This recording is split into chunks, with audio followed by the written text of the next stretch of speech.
Úbeda Historia.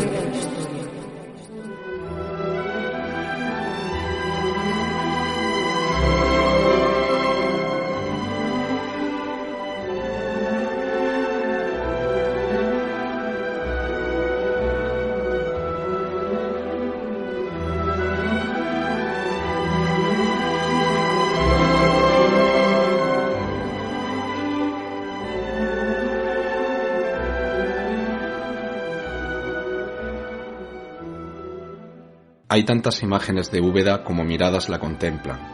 Establecer arquetipos para una ciudad tan versátil en lo emocional es una labor condenada al fracaso. Lo subjetivo terminará imponiéndose a lo racional a poco que nos dejemos llevar al terreno de lo sensitivo, lo cual no es difícil en lugares tan evocadores. Si hay unanimidad en la impresión de naturaleza racional y de una penetrante sugestión primitiva en la contemplación del Valle del Guadalquivir desde cualquier punto de los miradores o la Ronda Sur, el dictamen se hace escurridizo al adentrarnos en el casco histórico. De la ciudad recatada de la que hablaba Eugenio d'Ors, pasando por el romanticismo arabesco de Pascual a la áspera realidad cotidiana de Muñoz Molina, el prisma ubetense se dispersa en un aluvión de impresiones tan dispar como personas transitan por sus calles. No es necesario ni siquiera conocer su historia o haber nacido allí. Las claves para descifrar los entresijos del alma utilizan lenguajes diferentes, esquemas que no precisan de ejercicios intelectuales, pues brotan de hemisferios cerebrales opuestos. Quizás si decimos que Úbeda es una ciudad llena de contradicciones, aún no habremos abandonado el mundo de lo subjetivo, o puede que sí.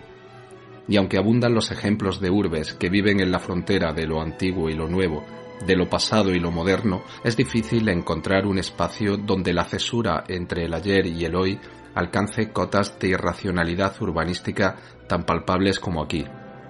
Y esta dimensión morfológica sería solo un ejemplo de esas muchas contradicciones que salpican su realidad.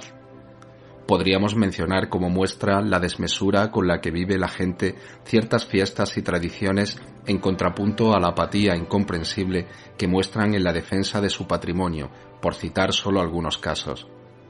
Cada cual construye su propia imagen y la proyecta al exterior en función de anhelos, perspectivas, recuerdos y experiencias múltiples. Cada cual posee una Úbeda personal, exclusiva y de cambiantes matices. La ciudad se transforma cuando la exploramos desde ángulos diferentes de nuestro pasado. No es igual la Úbeda de mi infancia que la que descubrí en la adolescencia, cuando el cascarón del barrio y el colegio se rompió para mostrar un universo de música rock, terrazas de verano y pandillas de amigos. El norte era más atractivo que el sur, la modernidad más sugerente que la arcaica piedra, el tráfico y el ruido más fascinante que la triste muralla. Era ya una ciudad diferente, más abierta y prometedora, aunque apenas hubiera cambiado nada exteriormente.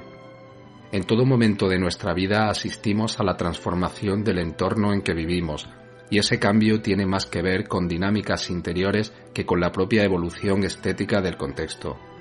Asociamos escenas múltiples a múltiples escenarios de nuestro pasado como si fueran secuencias distintas de una película coral y multiforme, aunque el decorado apenas varíe, y de manera inconsciente creamos una ficción escenográfica cambiante en un espacio inalterable.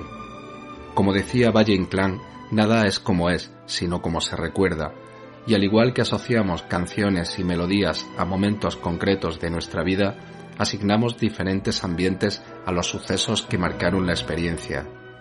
El resultado es una polifonía inarmónica de sensaciones que, lejos de perturbar nuestra conciencia de pertenencia, la afianza dotándola de una solidez incuestionable.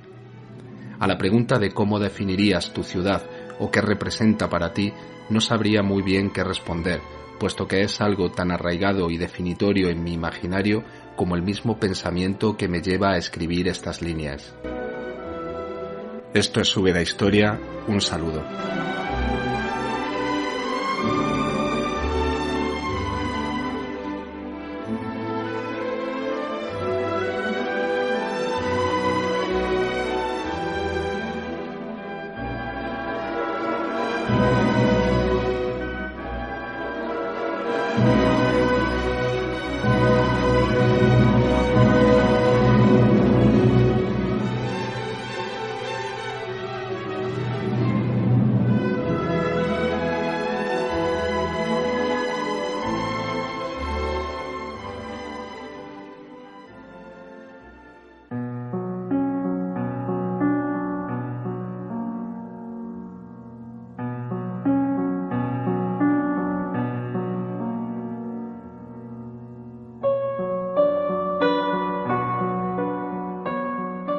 Hemos andado, estimado oyente, un largo camino hasta llegar a este punto. El lugar que hoy llamamos Úbeda, cuyo origen se remonta a la Edad del Cobre, ha visto pasar ante sus ojos muchos acontecimientos, diferentes pueblos y civilizaciones, momentos de esplendor y decadencia, de paz y violencia, de poder y miseria. Pero será ahora, en los primeros años del recién estrenado siglo XVI, cuando se producirá una ruptura con lo anterior, un punto de inflexión con lo establecido en el pasado y que afecta a la estructura morfológica y social de la propia población. Ese punto y aparte en la historia de Úbeda vendrá determinado por la orden decretada por la reina Isabel la Católica y llevada a efecto por su hija y sucesora, la reina Juana, de demoler el Alcázar. El derribo de la barbacana que separa la ciudad del núcleo originario de la urbe no sólo significará la pacificación de una población hastiada de las luchas nobiliarias, sino la democratización urbana del término, cuya consecuencia directa será la eliminación de dos zonas diferenciadas que establecía una rigurosa separación entre el grupo dominante y el resto de la aristocracia acechante y la totalidad del pueblo llano. Con la desaparición del Alcázar, esa delimitación ancestral de la Úbeda primigenia quedará abolida para siempre, y el espacio urbano será un todo en el conjunto de su perímetro. Después de la caída de la muralla que durante cientos de años ha defendido la ciudadela, ya no habrá razón para derramar sangre por la posesión de un barrio cuyas defensas han dejado de existir. El recinto del que fuera el poderoso Alcázar. Cuando hablamos de Alcázar nos referimos al barrio actual y no al supuesto castillo o fortaleza que tal vez hubo y que igualmente desapareció. Como decimos, ese recinto, ahora libre de muros y adarves, pasará a ser un barrio más, y no tardará mucho, al emigrar la nobleza residente a otras zonas más prometedoras de la ciudad, en comenzar una lenta decadencia que llega lamentablemente hasta nuestros días. Este corte en el devenir histórico ubetense pondrá punto y final no solo a nuestra Edad Media, sino a una manera de entender las relaciones político-sociales que hunde sus raíces en periodos muy pretéritos del pasado de la ciudad. Aunque este acontecimiento ya lo tratamos en los capítulos dedicados a la muralla, volveremos a hacer una breve referencia en los próximos minutos. Pero antes, es obligado a hacer un somero repaso a la historia de uno de los iconos más enraizados en el imaginario ubetense, epicentro de algunos de sus más resonantes acontecimientos y tal vez el enclave mismo del génesis de la población. Me refiero a la iglesia de Santa María, actual basílica y otrora mezquita Aljama. ¿Cuál fue la trayectoria de este zarandeado templo hasta el momento que nos ocupa, cuando se procede a demoler el Alcázar y queda por fin liberado de los muros de la barbacana en su lado norte? Vamos a ello. Hablemos hoy de Santa María.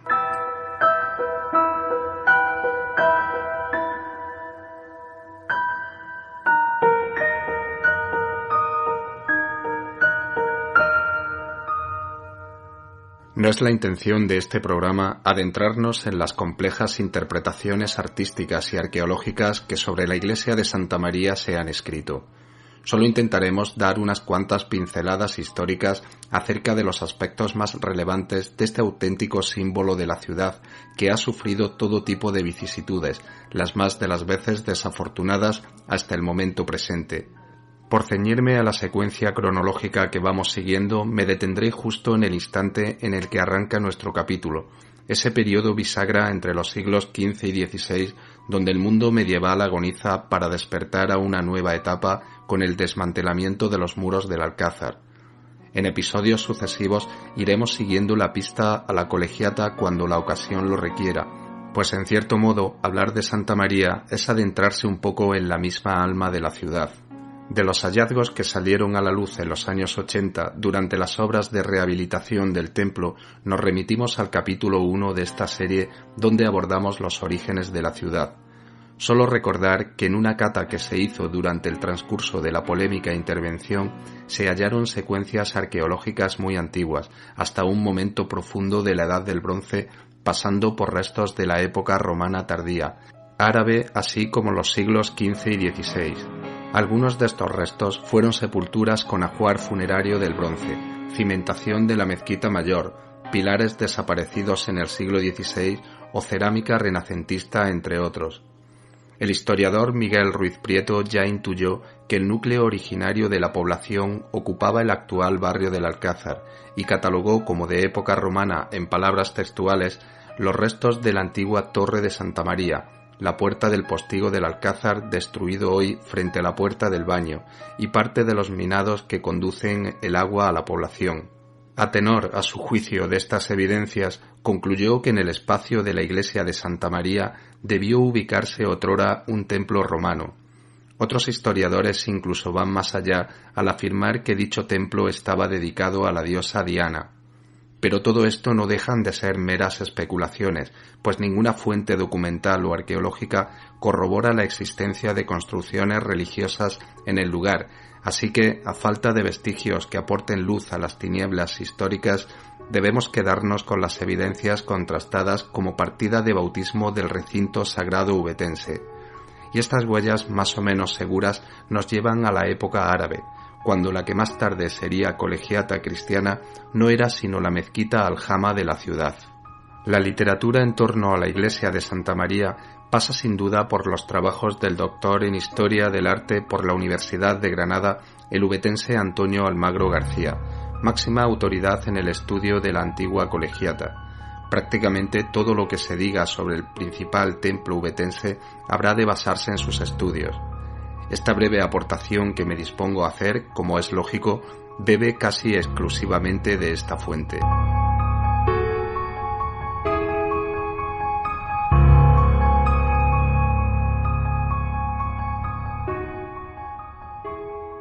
La tradición y la arqueología sí van de la mano al establecer la antigua mezquita aljama en el espacio que hoy ocupa Santa María. Posiblemente su construcción tuviera lugar en torno al siglo IX. Una vez la antigua Ubadat al-Arab es fortificada por orden de los emires Abderramán II y Mohamed I. Se entiende que a partir de entonces Úbeda cobra fuerza como entidad política y administrativa y debe dotarse de edificios e instituciones propios de una medina árabe. Lo que hubiera antes de erigirse la mezquita es algo que no se puede determinar. Sí se ha podido corroborar restos de cimentación propios del estilo constructivo de la cultura musulmana. Esto, sumado a la peculiar disposición de la planta orientada de norte a sur, al igual que el resto de las mezquitas hispánicas en lugar de este-oeste, como todos los templos cristianos, no deja ningún género de duda sobre el origen islámico del recinto. No en vano, el eje más largo de la mezquita ubetense se proyecta siempre en dirección sur, y esta disposición se mantendrá a lo largo de la historia del monumento. De hecho, los dos espacios en que se divide toda mezquita, el patio llamado San y la sala de reunión llamada Iwan, son claramente identificables hoy día con un poco de imaginación. El patio sería el espacio correspondiente al claustro y la sala de reuniones el recinto interior del templo propiamente dicho. Al fondo, como siempre en dirección sur, se encontraría el muro de la quibla. Otros detalles que apunta Almagro de sumo interés es la presencia del pozo en el patio, que pudo haber sido fuente de abluciones, elemento fundamental en todas las mezquitas, o la existencia de una capilla con advocación mariana, que sería la capilla de Nuestra Señora de la Merced, fundada en el siglo XIV y ubicada en el espacio que antes ocupara el minrab, justo en el centro del muro de la quibla. La sustitución del elemento más sagrado del templo islámico por una imagen de la Virgen era una costumbre cristiana que en el caso de Santa María también se ha podido constatar. Sin entrar en otras cuestiones técnicas y arquitectónicas que podrían aburrir al oyente, baste esta pequeña muestra para poder afirmar que efectivamente la futura Santa María tuvo un origen islámico, en este caso la mezquita aljama o principal de la ciudad.